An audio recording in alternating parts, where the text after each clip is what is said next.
So also go!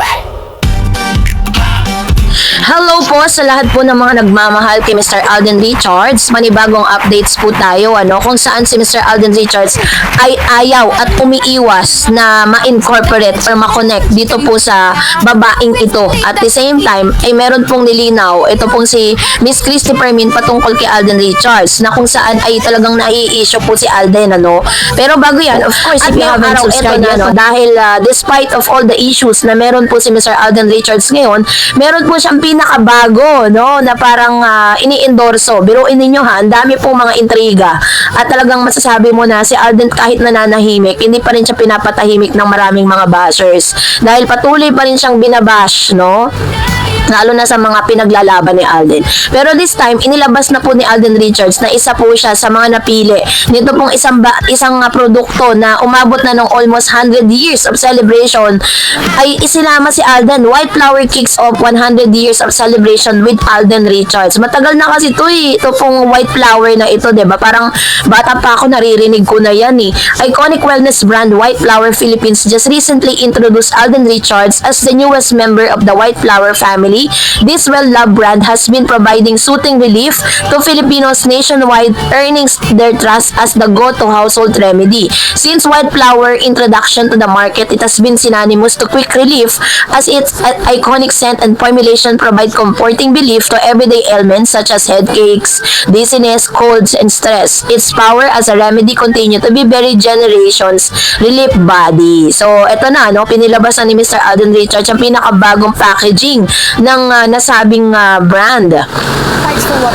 And siya po ang napili ng White Flower na nakapirma na rin siya ng kanya pong bagong kontrata. Yan ay nako, grabe si Alden.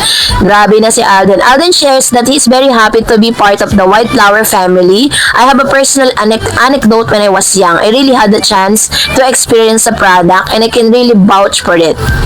Sinabi ni Alden. White Flower has been part of his family from grandparents, parents, even up to him. The brand has been their companion for relief. Matutuwa ang lola ko, Alden shares. He also gave a useful tip to user where he suggests that pouring the product on your palm, then rubbing it with your hands before massaging on pain points of your body, unlock the full potential of the product. Kung tutuusin naman talaga, napakaganda naman talaga ng White Flowers. This is also an exciting time for White Flowers Philippines as a brand approach its 100 years of celebration in 2027. Biruin po ninyo ha. Pumirma po siya ng kontrata at sa 100 years ng White Flowers this coming 2027, part na po siya. Kumbaga parang ang pinirmahan niyang contracts is it's either 3 years or 5 years. Ganyan po kasi yung So, napaka-bless po ni Mr. Alden Richards na kahit po sobrang daming mga issue na kinabibilangan ni Alden, talagang may mga nagtitiwala pa rin mga brand sa kanya. Hindi nasisira yung credibility niya. Ganyan po ang isa sa mga manifestasyon na talagang si Alden po very relevant pa rin talaga siya sa showbiz. So, this time ito na pag-usapan natin kasi meron pong isang inilabas na na balita itong si Miss Christy Permin patungkol sa anomalya at issue na napapabilang si Alden. Let's watch this video.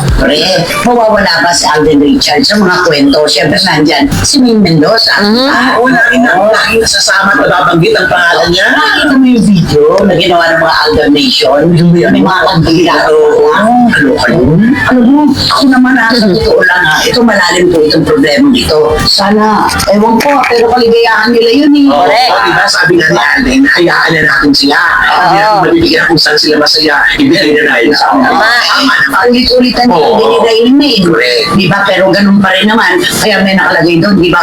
Uy, magtigil kayo, mga kulto kayo.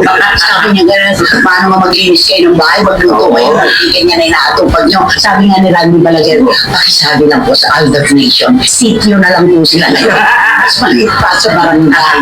Pero kaligayahan nga nila yan. Di ba naman, ano masasabi mo sa mga Alden Nation? Ako din siyempre kung ano ang gusto nila, ibigay natin sa kanila kung saan sila masaya. Huwag natin silang kontrahin kasi di ba, sigurado, hindi mo mag-aaway lang kayo pag kinupunta mo. Ano ang komento nila sa nagaganap ngayon kay Arjo at Aide? Naku, siyempre, alam naman yung mga adat na Ano? Hindi niya mawawala sila yung mga komento. Kilala mo ba si Sarah? Kilala mo si Sarah?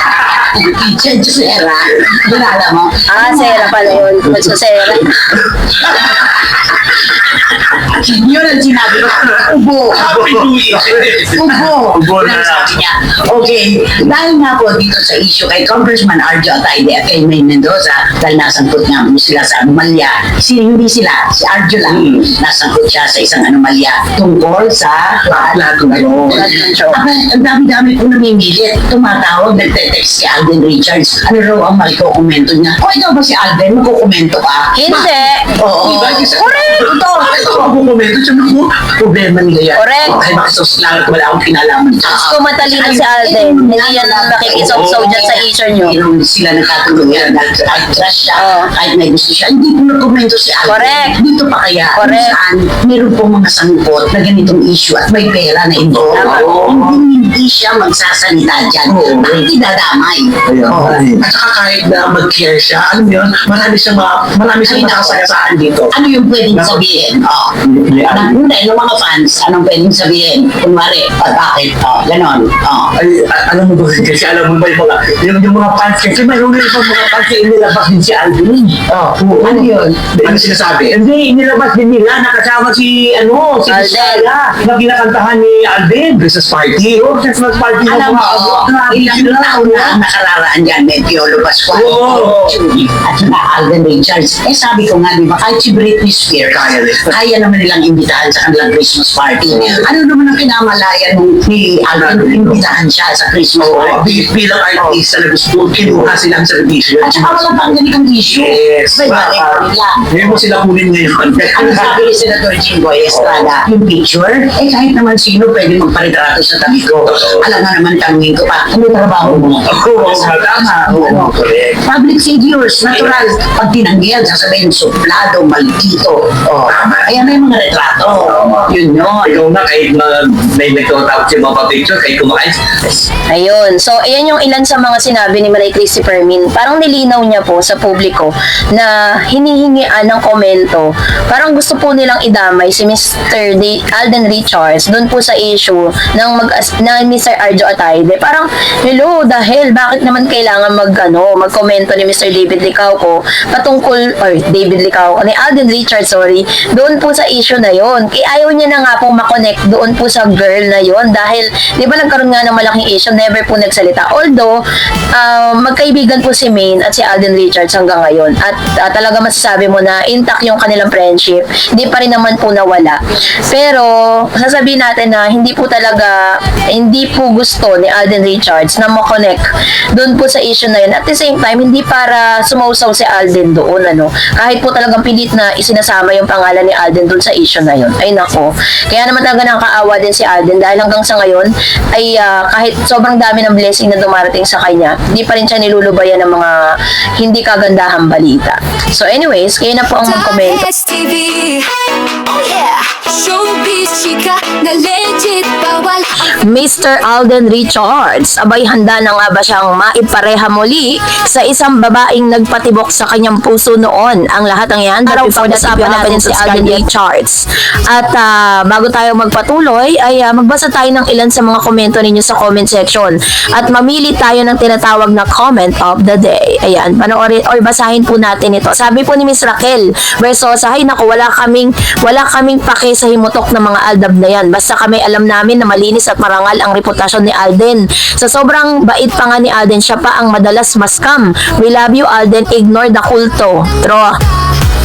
So, sabi pa ni Miss Cardelisa Fortaleza, so iniiwasan niya si Maine pala. Lang magawa si Maine. Kung ayaw na ni Alden sa kanya kasi billionaire na siya, pwede na layo na niya asawa niya at mga anak. Diyos ko po, anong nangyari? Ba't may mga ganitong komento? Ba't ba nila sinasali sa Alden sa issue ni Maine at asawa nito? Alam nga naman magsalita si Alden kung magsasalita man ng artista. Una, dahil tagabayad din sila ng buwis. Very true. Second, tulad natin, hindi lang naman isa ang tinutukoy nating lahat ng korap. Pakialam ba ni Alden kay Maine?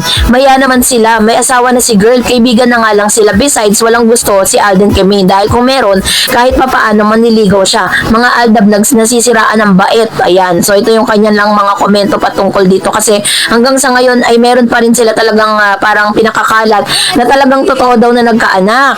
Upon reviewing, wala naman talagang naganap na ganun. At the same time, tama po yung sinasabi ni Miss Piggy yung 5160 na may karapatan din si Alden Richards na magsalita at magparinig sa mga korap na gobyerno dahil isa rin siya sa mga malalaki ang binabayad na buwis. So, he has all the rights na magsalita patungkol dyan, ano. So, eto na, pag-usapan na natin ito, ha? Para at least po is maiba naman yung ating simoy dito. So, sa kanya pong pagbisita sa Italy, kung saan siya po ay nagkaroon po ng trabaho doon, ano?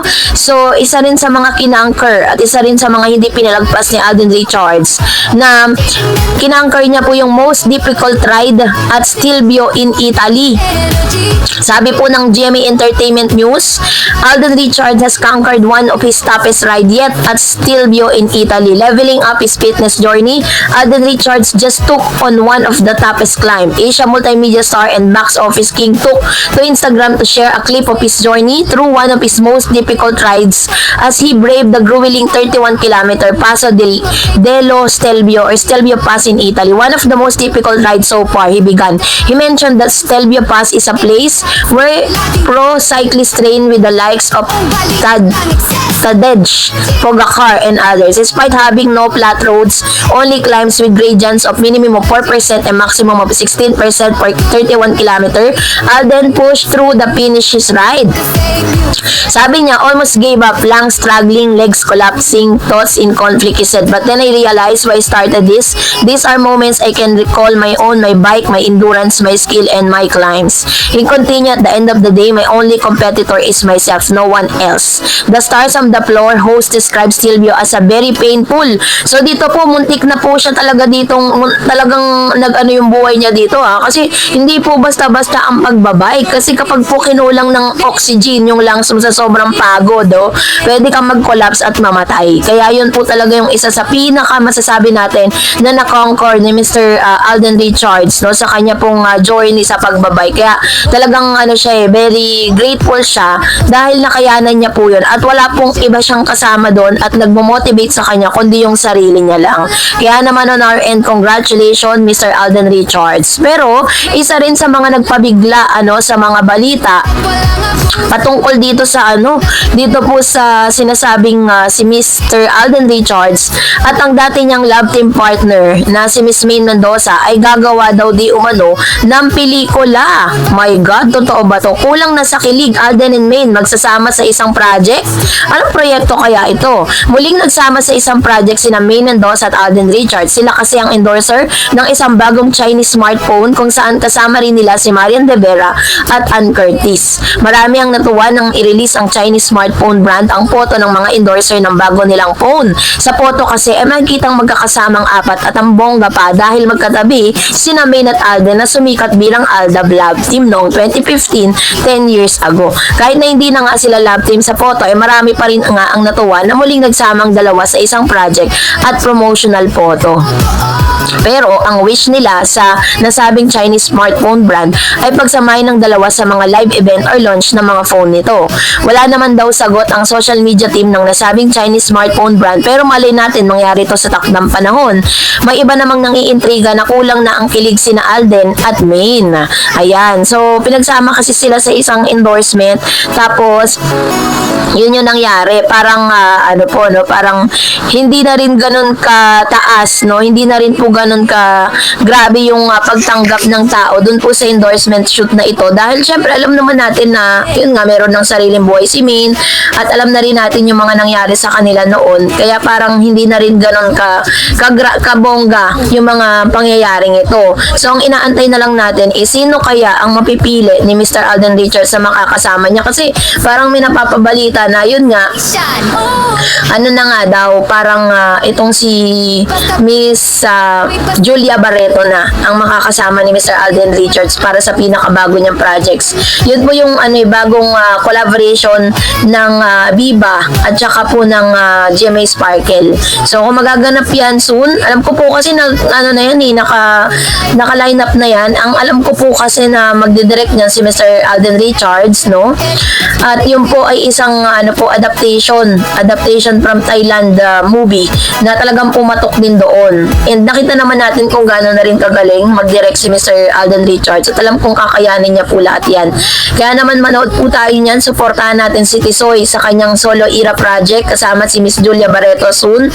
At ito pong iniintriga patungkol naman sa kay Alden at Maine, malabo po silang magkaroon ng movie kasi parang hindi ko lang alam, nakaka-cringe lang kasi na kung bibigyan pa sila ng project matapos ang maraming mga nangyari at naganap, mga statement, 'di ba? So parang hindi na po appropriate. Pero syempre, mga Aldab Nation is talagang nag-aabang pa rin sila ng bagong project ni Alden at ni Maine Mendoza kahit na may mga tao, may mga Aldab pa rin na talagang sinasabi nila natapos na ang Aldab pero meron pa rin talaga mga umaasa na hanggang sa ngayon ay meron pa rin silang relasyon. Ay nako, kailan tayo mag-move on, guys? So ayun lang po, that's it for today. Ano pong inyong saloobin patungkol dito? Comment down below. And that's it for today. For more videos and updates, please don't forget to like and subscribe, and please don't forget to follow my Facebook page, The REDS TV. God bless everyone.